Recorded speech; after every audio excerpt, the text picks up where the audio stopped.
Hi everyone and welcome to IBTM Connect. My name is Sophie Whitaker and I'm the Marketing Manager for IBTM Asia Pacific and China, part of the IBTM portfolio. Firstly, on behalf of the entire IBTM team, we want to thank you for attending today's webinar and pass on our thoughts to everyone that is being affected by this exceptional situation. Our goal at IBTM is to keep this vital industry connected and inspired during these difficult times. Our speaker today is Helen Moon. Helen is a CIM qualified marketing and communications manager with an eclectic mix of experience in the events industry that spans 20 years. Helen understands firsthand the busy role of an event professional and the impact that this can have on our mental health, founding EventWell and Event Wellbeing Week in 2017. During the next 45 minutes, Helen will guide you through how to manage your mental health and deal with stress during unpredictable times. Thank you for being here. Stay safe and please join me in giving a warm welcome to Helen Moon. Thanks, Sophie. Thank you. Thank you. Good afternoon, everybody. It's a pleasure to be here. As Sophie introduced me, my name is Helen Moon and I'm CEO and founder of EventWell. It's the events industry's social enterprise that's dedicated to educating and campaigning for better mental health and well-being in the events industry. It's a pleasure to be here to speak to you today and to be covering this webinar on managing mental health and dealing with stress during unpredictable times. Okay, so what am I going to be covering today? Okay. So we're going to have a look at what is mental health. We'll then look at what is stress. We'll look at the side of positive and negative to stress. We'll then go through the 3 stages of stress. There's 3 A's in terms of coping and managing with stress, and then the 3 pillars of health. It's all about the 3 today, ladies and gentlemen. Okay, so we'll move on to the first slide. So the first slide here is what is mental health? So we're going to do a little poll here. If I put those questions up there. So let's have a look. So a few questions here. So what is mental health? Mental health is important to all of us as we all have it. Mental health only applies to people with mental health conditions. Mental health is surrounded by stigma and discrimination. We should treat mental health on an equal par with our physical and emotional health. And to have good mental health means you're coping well with life's challenges.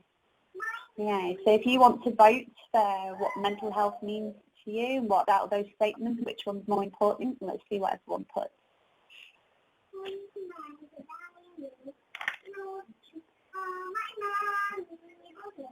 Okay, excellent answers coming through.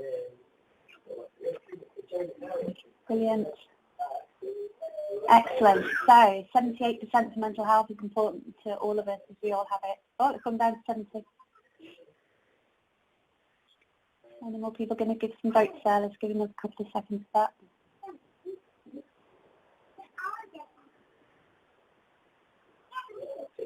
Okay.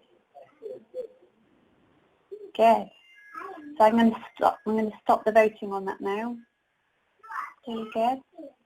That's all good. Yes. So 78%. So mental health is important to all of us as we all have it. Brilliant answer. Thank you very much. Mental health is surrounded by stigma and discrimination. 12%. Yes, it absolutely is. Good that we're obviously talking about mental health and well-being in open forums now across the industry. But it will still take a while for that. I don't think so much the discrimination. I think that's being tackled in a head-on way now, and we're seeing massive change in terms of that. But the difficulty is with stigma. So I think that will take a while until people start to feel a lot more comfortable talking about mental health and well-being, particularly when it applies to themselves. We should treat mental health on an equal par with physical and emotional health. Absolutely, 100% we should. They should not be treated separately, as each are intrinsically linked to each other. Things you do to look after your mental health will impact on your physical health and vice versa, and also affect your emotional health. To have good mental health means you're coping well with life's challenges, which is true. So I'm going to show you a slide now. This is from the World Health Organization, and this is their definition. of what mental health is. So mental health is defined as a state of well-being in which every individual realises his or her own potential, can cope with the normal stresses of life, can work productively and fruitfully, and is able to make a contribution to his or her community. So bear that in mind when you start to think about mental health and how important mental health is to all of us, because as 78% of you agree with me, we all have mental health, so it's important to look after it.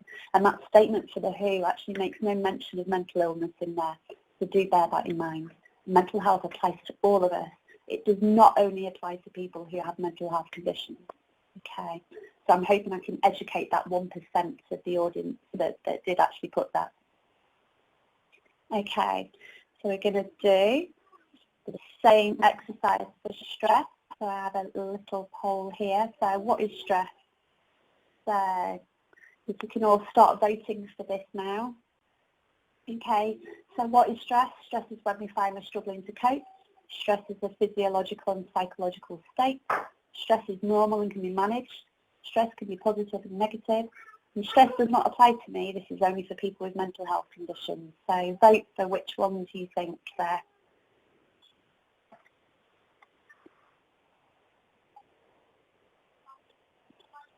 I'm just going to let you vote in a second. Oh, people are voting. Good.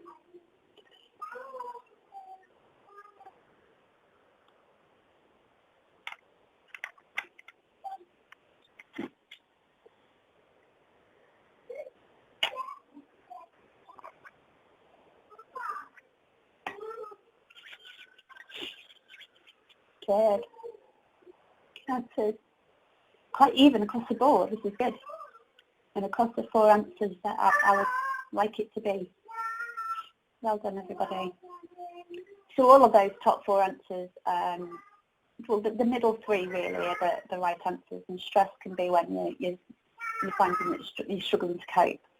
So I'm going to show you a definition in a second as well.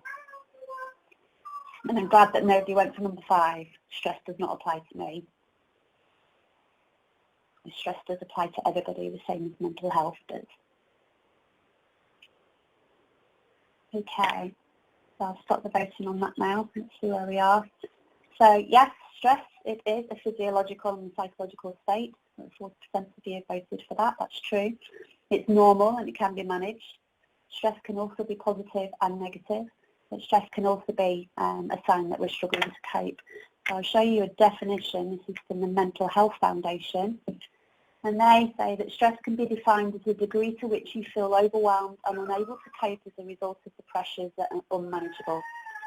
The reason I've chosen this definition for stress is that it's almost the exact opposite of the definition I showed you from the WHO in terms of what mental health is. So bear that in mind. Okay, so I'm going to take you into the positive and negative stress, so you have an understanding of this. And in order for us to understand and appreciate stress, it's important for us to appreciate what stress is, how it can be positive and negative, and the approaches we can use to manage our stress. The word stress actually comes from the Latin word strictus or stringere. That's meaning to draw tight, which evolved into the English word that we now know, which is distress. Stress can be a difficult thing to pin down because it's very individual. Stress is also different for everyone. Therefore, your approach to managing stress needs to be personalised too. Typically, we interpret stress as a negative thing, but it doesn't have to be. Okay. So eustress. I don't know if anybody's ever heard this term before. It might be the new thing for you that you're learning today. So eustress means stress with a positive effect, and it was coined by a psychologist called Richard Lazarus in 1974. If you're wondering how stress can be positive, then think of these different scenarios. So winning a race or a sporting activity, if you're into your sport, taking an exam or an assessment, becoming a parent, getting married, riding a roller coaster. In these situations, the strain of the stress actually produces positive emotions. And we need levels of good stress or eustress in our lives in order for us to grow and develop. You think back to that exam stress or interview stress, or levels of stress that then encourage us to make changes or develop new products or services or develop new skills in ourselves to better our development and to move forward in our careers. Okay. We would normally refer to this kind of stress normally as nerves. And remember that stress in these situations can also show how much you care for something or how passionate you are about a particular subject. Okay. So distress means stress with a negative response. So it's the opposite. To be in distress usually means that you're under some form of physical, mental and emotional strain, and it's the complete opposite of the stress. Here the strain of the stress actually produces negative emotions. So, however, without distress or eustress, life would actually be quite boring. To have positive and negative stress is a good thing. Managing your stress is not about eradicating all stress from your life. We need stress. It's about making lifestyle changes that enable you to better manage your stress and build your resilience and well-being. Okay, I'm just going to show you this slide here. We're going to cover basically the different stages of stress, and there are 3 different stages of stress. Even if you know the physical effects of stress, you may be unaware of the different stages. Now, these were defined as the General Adaptation Syndrome, GAS, a theory by pioneering endocrinologist and researcher Helen Moon. When you understand the different stages of stress and how the body responds in these stages, it's easier to identify signs of negative stress or chronic stress in yourself. So we'll go through each of these 3 stages. And you can see there that the duration of the stress will determine how long you spend and how you move through each of these different stages. Okay. So stage 1 is the alarm stage, and this relates to the initial symptom the body experiences when under stress. So you may be familiar with the fight, flight, freeze response, which is a physiological response to stress. It's a natural reaction that prepares you to either flee or protect yourself in a dangerous situation. Your heart rate increases, your adrenal gland releases cortisol, a stress hormone, and you receive a boost of adrenaline. That increases your energy. Basically, so you've got the energy to run away from the danger. You also, and this is not talked about too much, is receive a boost of a neurohormone that you probably will have heard of called dopamine. Dopamine also acts as a neurotransmitter, and it's responsible for feelings and emotions related to pleasure, believe it or not. The dopamine controls the movements we make and also our emotional responses. It's also associated with addictions such as alcohol, drugs, and believe it or not, social media addiction, which apparently is evolving into something that's much more dangerous than addictions to drugs. Too low levels of dopamine is linked to and can lead to depression, and too high levels can lead to anxiety and mania in bipolar. Something that I know only too well, being someone who manages bipolar disorder. Dopamine is released by neurons. In some people, not all, the more dopamine is released, the more neurons are created to get more feelings of pleasure the next time. And then they need to get a higher fix each time, which is familiar with addictive behaviours. To give you an example of this and to take it back to positive and negative stress, if you remember, I mentioned riding roller coasters. So we've all heard of the term adrenaline junkie, which actually relates to that mix of adrenaline and dopamine in the initial stress response of the body, and the increased need and desire of adrenaline junkies to do more and more challenging and dangerous activities to get a higher dose of dopamine. It's the other side to the stress response is the impact of cortisol on the body. So cortisol suppresses our immune systems and our appetite. Have you ever wondered why you never feel hungry on an event day, or when you're public speaking, or when you have to deliver a big agency pitch or client pitch? That's our friend cortisol for us. It's also the reason if we have been under stress that we get sick as soon as we stop or take a holiday, because our immune system resumes to normal levels and kicks in when we rest. It can also cause insomnia by suppressing melatonin production, which is why we'll have difficulty sleeping when we're stressed.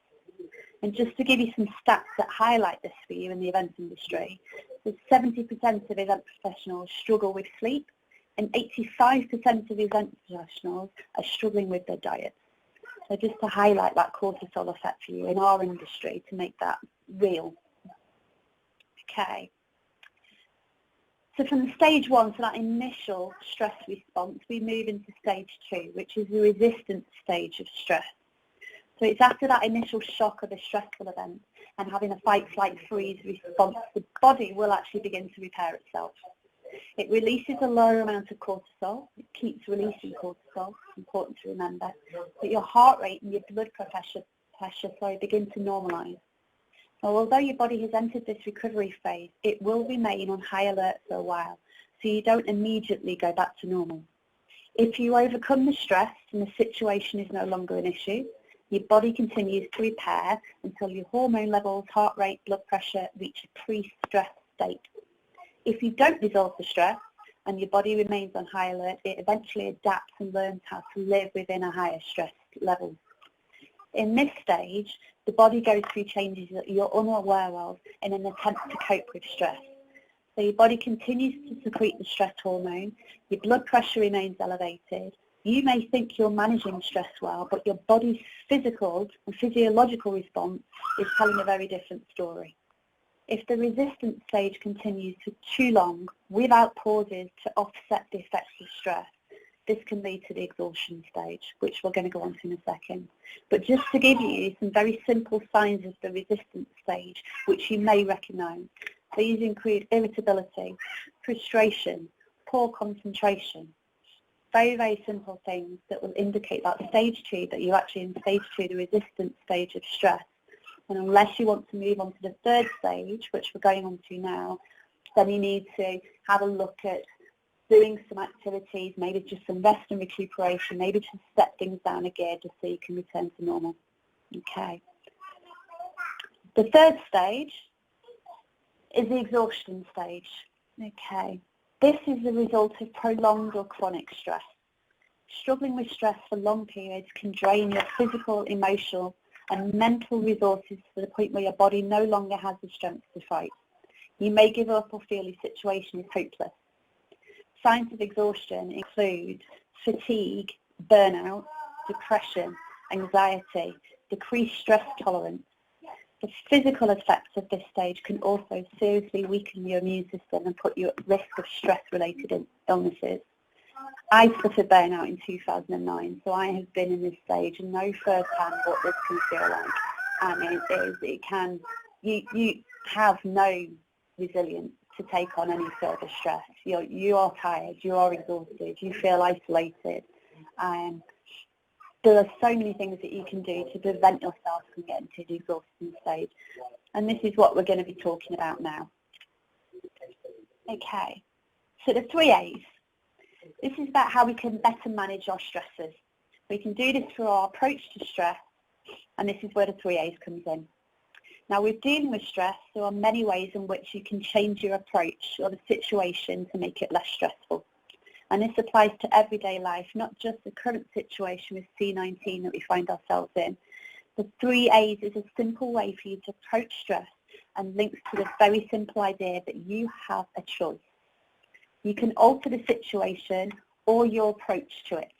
You can avoid the situation or you can accept the situation. So let's look at each of the 3 A's in turn. So the first A, altering the situation. You can alter your approach by thinking positively and having a positive attitude. You can choose to react to a situation differently or do something differently. You can improve specific skills that will help you manage the situation better. There are a few instances where altering the situation is not appropriate, however. For example, where it's not safe or where it will transfer the stress onto someone else, because that's just not fair. You also need to make sure that the benefit will be worth the effort in the long term, and you will need to make sure that your actions are helpful and kind to all involved. Adding negativity to your life will not help you reduce your stress. The second A is avoiding the situation.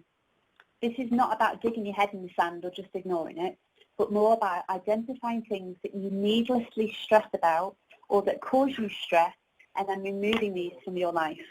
To give you a physiological example, if drinking coffee gives you heartburn or indigestion, then stop drinking coffee. It's as simple as that.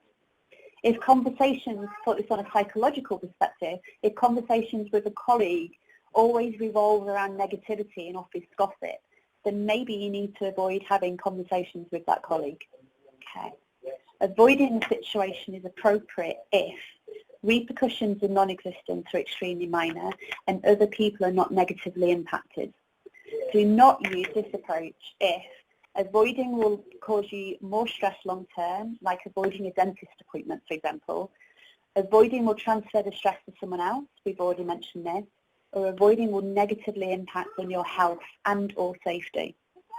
This is also all about the positive no. We like the positive no at EventWell, as saying no is something that event professionals are traditionally very bad at doing. We're yes people.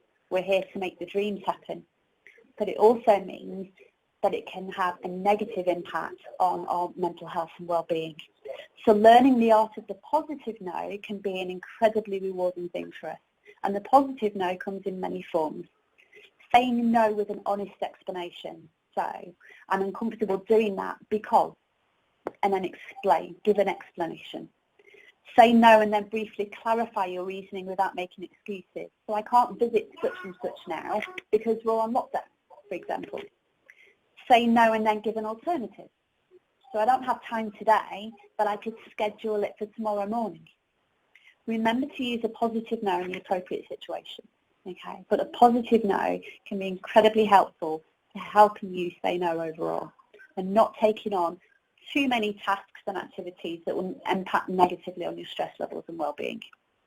The third A is all about accepting the situation. And that will help us deal with those things in life that just need to be done, even if they're unpleasant, like we're seeing now with the C-19 pandemic. You can even use some of the principles from the first day and alter your attitude to make the situation a little less stressful. Accepting the situation is appropriate when the task must be done eventually, like with an event. It will take place eventually, you can't get away from that. Avoiding or altering it would pass undue stress to another person. Accepting the situation is not appropriate if you're doing it just to please others. Or altering or avoiding the situation would reduce your stress more than accepting it. Okay. Remember that positive thinking will also help you here with acceptance. Okay, so we've covered the three A's. We're now going to move on to the last of the three pillars of health. Okay, and this is how our lifestyle can help us to manage our stress. The three pillars of health is all about building the foundation of a positive, low-stress, healthy lifestyle. And this foundation is made up of three building blocks. And no stress reduction program will be successful in the long term unless you have this solid foundation. So the first building block is diet and nutrition.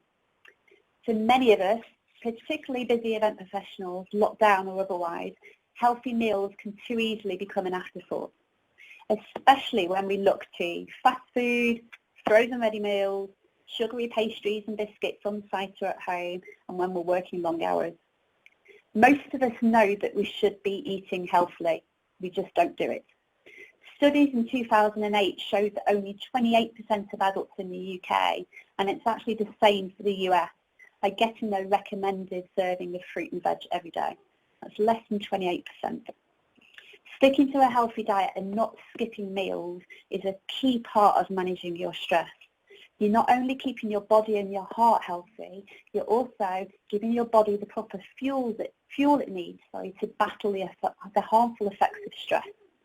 Remember that rubbish in equals rubbish out in terms of output and productivity.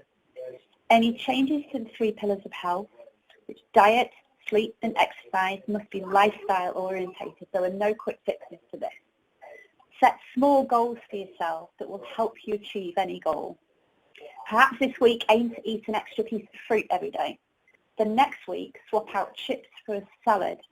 Progress is individual, so don't expect to start eating like an Olympic athlete as soon as you make the decision to start eating healthier. It will take time to make small changes that will develop into natural habits for a healthier lifestyle. And also, don't be hard on yourself if you make an unhealthy choice. Remember that a little of what you fancy does you good. And next time, simply make a healthier choice. Okay, so our second pillar of health, we mentioned, is exercise and movement. So finding time to take care of our bodies is another challenge many of us are facing, particularly at this moment for anyone who's in lockdown in their homes. Exercise is an important part of stress reduction for many reasons, including it makes you stronger and therefore more resilient to stress. It helps to clear the mind, reducing the harmful effects of stress. It can help you work out the negative emotions that can result from stress, such as anger and frustration. It gives you some alone time to think about stressful situations. Exercise also releases two very essential hormones, serotonin, which is a happy hormone, and our natural antidepressant, and endorphins, which are natural painkillers. Both of these hormones work in harmony together to give us those feelings of euphoria, happiness, and general well-being. From an exercise perspective, all you need is 30 minutes moderate exercise a day, like hoovering or a brisk walk. All you need to do is just a little bit raise your heart rate, okay? Or 15 minutes, 3 to 4 times a week of high-intensity exercise, like a HIIT class, HIIT class. Joe Wicks is a good example here, the body coach, with his PE with Joe in the morning.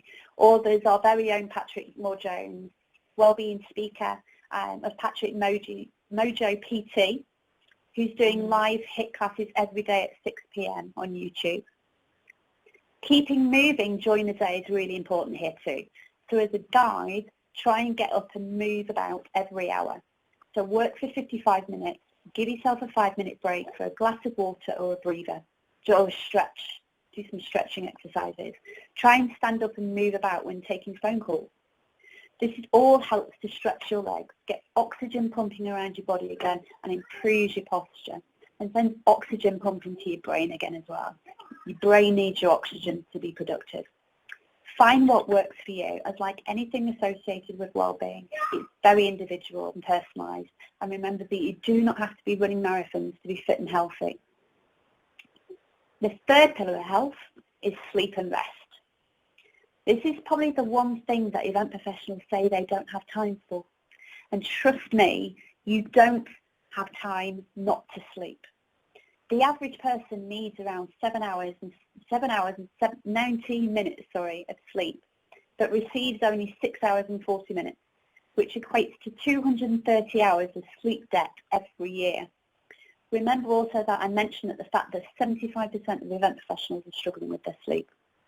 So if you aim for between 7 and 9 hours of sleep, that's a great benchmark, as we actually need different amounts of sleep at different times in life.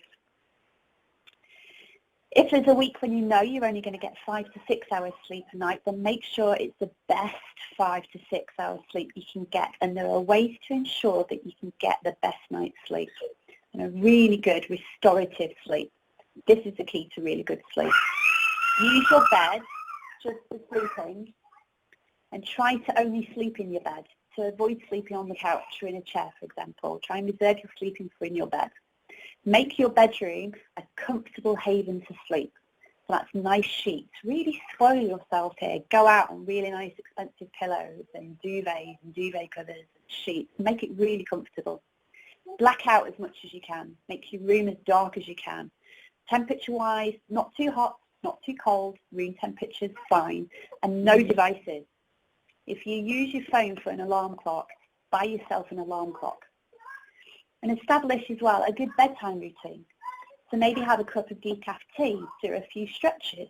Stretching is really good before you sleep to relieve tension, so it helps you fall off quicker. You can read a book. No devices an hour before you go to bed. Have a warm bath. Maybe try some Epsom salts in your bath. The magnesium content in Epsom salts is really, really good for promoting restful sleep. You can also listen to some relaxing chill-out music. Okay, find what works for you. But this is all about putting in place some rituals that will trigger the sleep process in your brain, much the same as we do with children. So anyone who is a parent who's on the line, with children we call it the 3 Bs. So we call it the bath, book, bed process. Why we stop when we're adults is one of life's great questions for me. The bath, book, bed process. when you go through that process with a child, their brain triggers that process that they're getting ready for bed, and they'll fall to sleep quicker. Well, most children will anyway. But it works. It's a good process. So it just goes to show how a good bedtime routine is really good for helping you get to sleep quicker and having more restorative sleep. And then from sleep, there's also the rest. Taking breaks and taking the time to rest and recuperate is really important for our well-being. Taking a break every hour to move around, I've mentioned that. Making sure you're taking your full lunch break to rest and regenerate your mind. Having clear life-work boundaries that allow you to incorporate balance. When you're sat at your desk full pelt, without moving every day, you're not working as productively as you think you are. As by not allowing our brains time and moments throughout the day to rest and recuperate, you're putting your mind under tremendous stress and strain, and this can lead to exhaustion. Remember that third stage of stress. Please remember that. Okay. You are much more productive when we take breaks. Allow that regenerative process to take place so you're refreshed, and you'll find you're much more productive, much more creative. Okay. And to show you that, when I first started in events in 1997, I thought it was pretty much hard work that would make me productive, that would make me successful in the events industry. I couldn't have been so wrong, as I found out when I experienced my burnout in 2009. It's actually everything below. So hard work, yes, is still a big part of what it takes to be productive, creative and successful. But taking a break and time off, and those really important 3 pillars of health: sleep, healthy eating and exercise. It really is the best investment that you can make for your overall health and well-being, and to make you a better, more productive, more creative and more resilient event professional. Okay, so now we're going to move on to questions, and I'll finish off with some dates. So have a look at the questions from the audience. Okay, so sounds like someone can't hear. Are people still struggling to hear?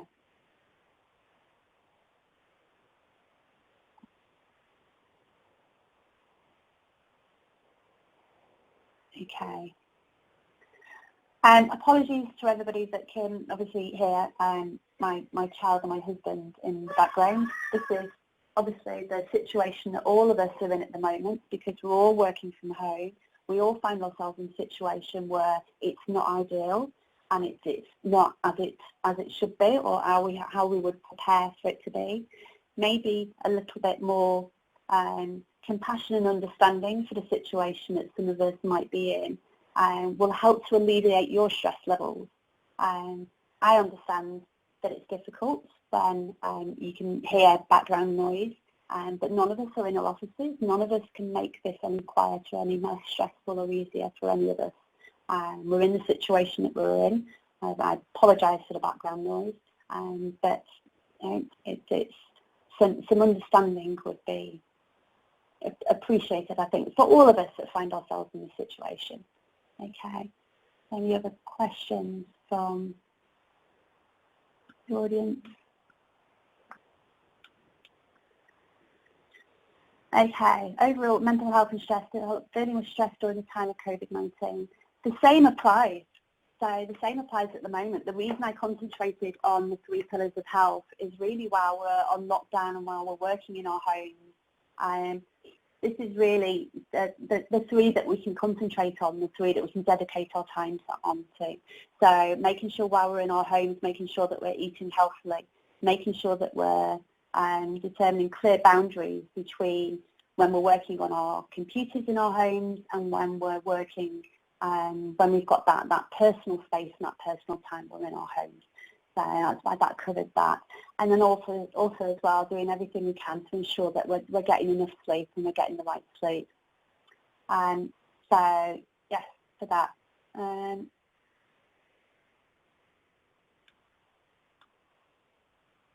Okay. Any other questions from anybody?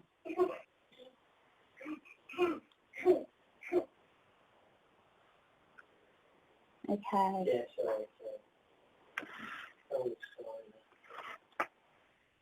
Okay. No more questions from the audience. Okay, here we go. Right. Okay. Right. How to survive a situation full of stress if from the moment you get up until you go to sleep you only hear this go, oh, where's that question gone? That was reading out. Okay. Sorry about that. Any recommendations how to manage your parts on nutrition and exercise, especially during on-site periods? So, on-site, basically in terms of nutrition, because of that cortisol effect, it is going to suppress your appetite. So what you need to do is you need to factor in those breaks and basically make yourself take a break. Eat smaller meals rather than trying to eat a full breakfast, lunch and dinner, because you'll find it very difficult for you to be able to do that.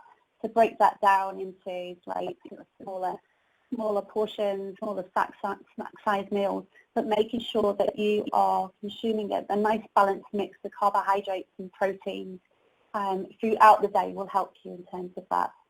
And exercise, just keeping moving. You tend to find when you're on site, you're running around and moving quite a lot anyway. And if you're working on tech or that kind of thing on an event, then make sure you're giving yourself a break so that you can move around. Would be great. Is it good to establish the same working schedule? I don't really understand the question. So if you could expand on that question for me and I'll be able to answer that for you. Okay, and Helen, can you please repeat the third A? I missed the third one. So the third A is accepting the situation. So it's all about acceptance. So particularly when we're in a situation like we are with COVID-19 at the moment, we can't do anything to change the situation we're in at the moment, but we can change our response to it and how we accept the situation. So if we can do things like that, that's great. Okay. What about breath exercises? Yeah, breathing is great. I could have gone through a whole full webinar of everything that you could have done in terms of managing stress and stuff, but I wanted to keep it to the important ones in terms of those 3 pillars of health, because insight shows us that it's diet and sleep that are massively impacting event professionals, so that's why we concentrate on those at the moment. But breathing exercise is very, very good. I use mindfulness. I find it very useful. So breathing exercises, making sure that you're taking the time, find a quiet space, or you can use breathing exercises in the middle of an event as well to keep you calm. So try and make sure that your in and out breaths are longer than 10 seconds, and you'll find it gives you a very, very calming effect. How to lead employees and support them not to be depressed. Check in on them, make sure that they're okay. Provide them with any kind of assistance that you might have by way of an employee assistance program if you have that within your company. But really ensuring that your employees are kept connected, and that if anybody is showing sign or any member of your team is showing signs that they are struggling with stress or depression, then ensure that you signpost them to the right help that they need, which would be GP, medical help, anything like that. Okay. What if you can't avoid a situation person who's causing you stress and your reactions freeze? Okay.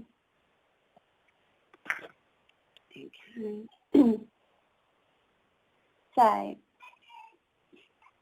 this is quite a difficult one to answer because it really depends on the context. So again, would this be someone you work with, or is this someone at home? Again, if you could provide a little bit more context in terms of that answer, because that's a very difficult one to answer without knowing the actual context of the situation. So that'd be great. Okay. And it's more avoiding getting involved in conversation around negativity. So dependent on how that person is giving you stress. Or you could have a conversation with them and you can address it head on.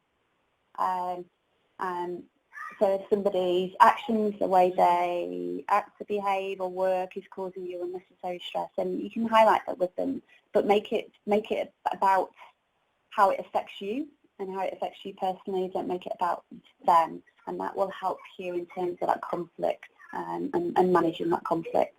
You could try that situation with them. Okay. This is a good one, actually. This question's come back. So survive a situation full of stress is from the moment you get up until you go to sleep, you only hear discouraging news and predictions from internal organisations. Okay. And the news. It limits how much news you are allowing yourself to be subjected to. So if you want an update on the situation, then maybe only watch the news once a day. Limit what papers and stuff.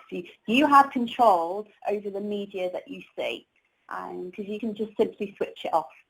If you're finding it negative and it's impacting on your stress levels and impacting on your well-being and negatively, then switch it off, close it down. Okay, it's the best thing that you can do. You have control of that, nobody else. Okay. Breath exercises we've done. What if you're stuck in the exhausting area and you don't see a way out? Would you rate, among the suggestions you gave, which one would you rate number 1 to undertake? If you're stuck in the exhaustion area, then you need a break, you need to rest, you need to give yourself some time out. So all 3 of those areas, you need to look at your stresses, what's causing you the biggest stress, and you need to make some changes in your life to impact that. But most and foremost, if you find yourself in the exhaustion stage, then you really do need to rest and recuperate, and you need to allow yourself the time to do that. Okay, and that's the most important thing that you need to do before you do anything else. I usually find it difficult to hear from my body when I reach stage 2. Yeah, you will do, because those physiological things that I was talking about increased heart rate and stuff, well, they're underlying, so you won't have much of an idea that your heart rate is higher than it should be. There are things that you can look at for that. Maybe I have a Fitbit, so my Fitbit tells me my resting heart rate. So I can see from a health perspective, if I'm feeling a little bit under the weather, it will show in terms of my resting heart rate, it will increase. So it's not anything that I would get stressed about. Some people would probably find that quite difficult, and knowing what their heart rate is all the time. I limit how many times I look at it, so at the end of the day I'll check and see what my resting heart rate is doing and how it's changing over the week. And normally gives me a good indication about whether or not I'm coming down with something or if I'm feeling a bit stressed. And that if my resting heart rate has increased, I probably need to take a little bit of rest and recuperation. Okay.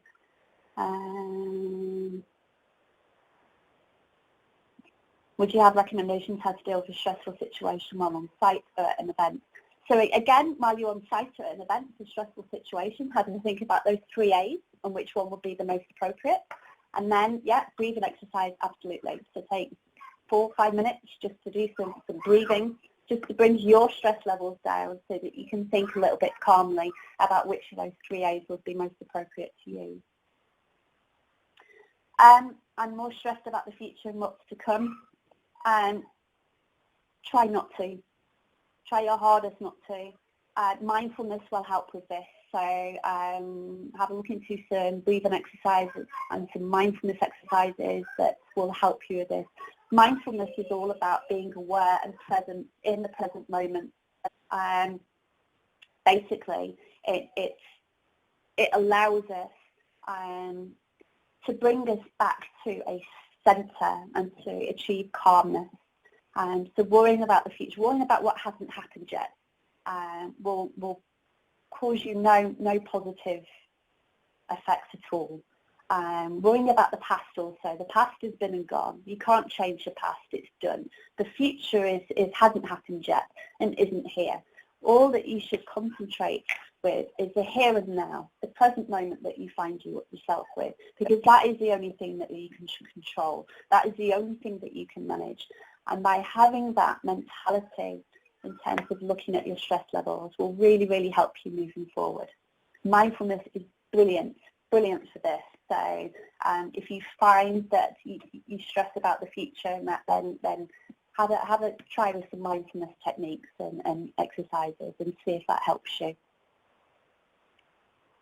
Okay. Okay. I think. Okay. Thank you, everyone, for the positive comments. Thank you very much. I'm glad you've enjoyed it.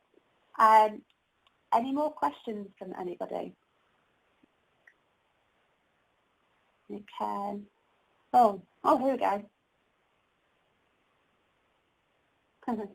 Do you know how do event people manage to retire when they've been hooked on eustress all their career? I'm glad that you called it eustress.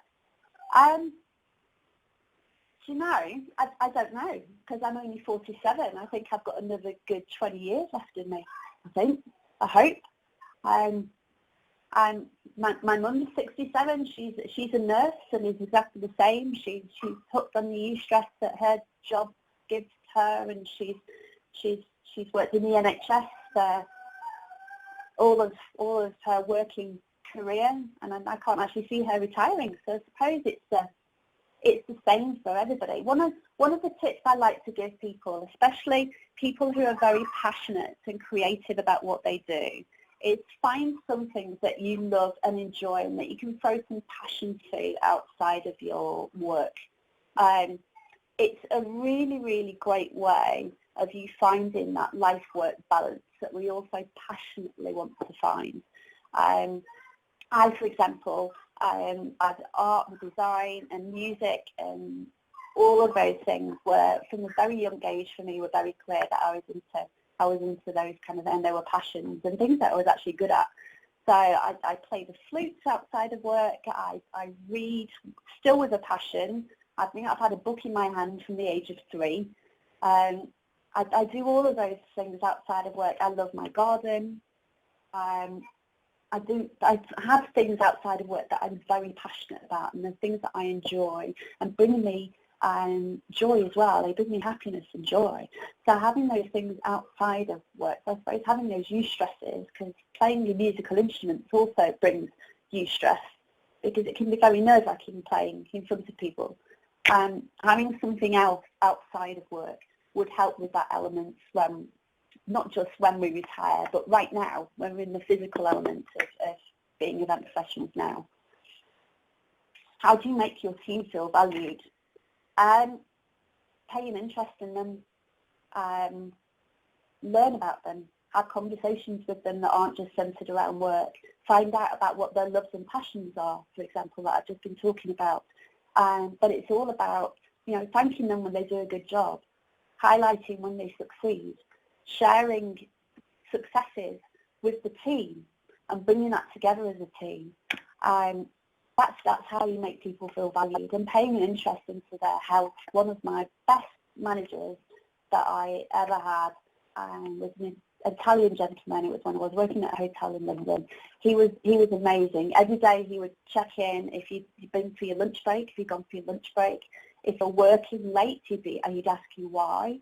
But one-to-ones were not just about your targets and if you'd achieved them and all of the appointments and stuff you'd made that month. It was very much about how things at home and how's everything else going. We'd have chats. We get to know each other on a personal level. We get to know each other as people, not just as commodities working in a business. So you make your team feel valued by paying an interest in them and rewarding them and thanking them. That's how you make them feel valued, and paying an interest in their health and well-being. How about cognitive behavioural therapy, CBT? Yes, it can help. I use CBT. I'm not trained to deliver CBT, so there's certain elements of it that I use to manage my bipolar. And really, I use it from a perspective that those 3 A's kind of come into CBT quite a bit as well, is that how you can alter your thinking around certain things. So it can be incredibly helpful. There's lots of books and stuff like that that you can read on CBT. So I recommend have a look into that. But that kind of altering how you think about things can help with that. Will you recommend to try different routines per pillar? How long do you think we should try them? Yes, different routines per pillar. Remember that well-being and stress management and all this stuff is very personal. So what works for one person won't work for everybody. So it's all about finding the things that work for you. So I would try out certain things. How long in terms of trying to implement them? Generally, to turn something from something new into a habit, you're basically talking a minimum of 6 weeks. So start with small things, implement those. Remember about that rewarding yourself as well. So you don't want to put too much pressure on yourself, because putting too much pressure on yourself will impact negatively on your stress levels and well-being. And so have a think about that. It's small incremental changes. And so maybe looking at those 3 pillars, so having a small thing you're going to do in terms of improving your sleep, one small thing for exercise, and one small thing for diet and nutrition. And try those for a few weeks. And then as it starts to become normal and habit, then bring on board some new things. And remember that any changes you make to those 3 pillars are lifestyle changes. They're not quick fixes. So you do have to put that time and energy into thinking about those. Okay. How can we change our alarm reaction from freeze to fight? Don't try and change it. It's a natural reaction in the body. You won't be able to change it. The reason there are 3 there, that fight, flight, freeze, the reason those 3 are there is for that physiological and that psychological response to get you out of whatever impact it might be, to whatever the danger might be that you're facing, whatever that stressor might be. So don't try and change. Acknowledge how you respond to certain stressors, but don't concern yourself too much with trying to change your initial response at all. Okay.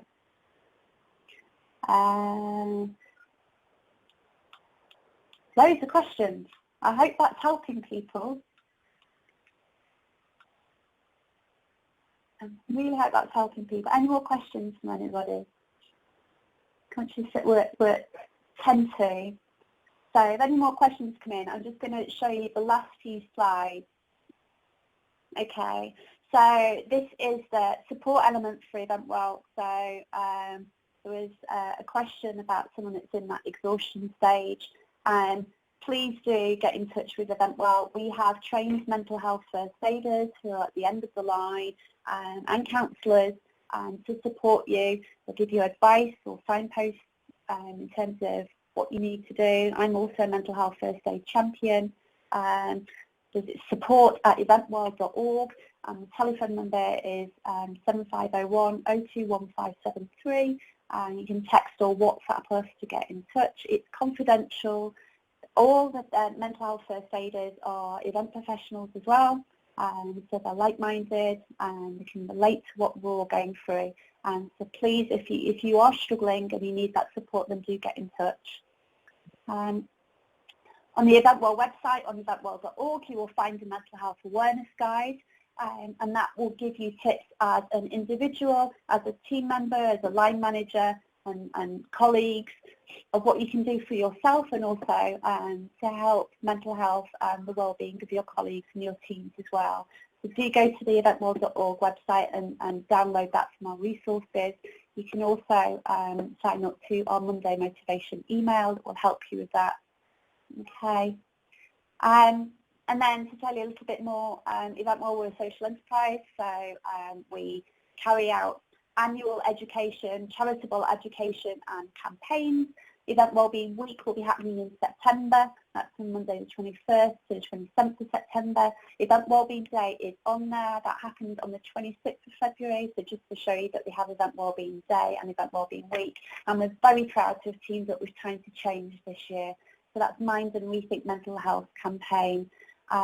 We're working with them. We have currently at the moment 55 events, employers and businesses that are working towards the Time to Change Employer Pledge, and they'll be ready to sign that pledge in September, because we'll be helping them to get there. And so just to give you an idea of Eventworld 20 and that campaign, we're going to have lots and lots of virtual content and educational content pushed out during that week as well, so make sure you're following us. But we also obviously have at the moment Eventworld Connect, which is our dedicated C19 pandemic education program. So all of our webinars are free. You can check that out on the eventworld.org website. We have Eventworld Talks, we've got Eventworld Chats on a Tuesday. We have a Wellbeing Wednesday virtual lunch hangout, Friday fun drinks at 5 o'clock hangout, and lots of partnership events that we've got coming up with lots of associations. Today's event with IBTM, we've got events coming up with ILEA and EdCom and HVAA, so watch out for some of those as well. So I think that probably answers that question of when's your next workshop session. We've got a Eventworld bite-sized webinar tomorrow, which is all about delegate wellbeing, so how you look after delegate wellbeing throughout every stage of an event, and also obviously looking after your own. And then next Tuesday is our next Eventworld Talks, and that is about how to sleep and how to get a good night's sleep when the world is in meltdown. And so take a look at that on the eventworld.org website. Any more questions from anybody before we finish?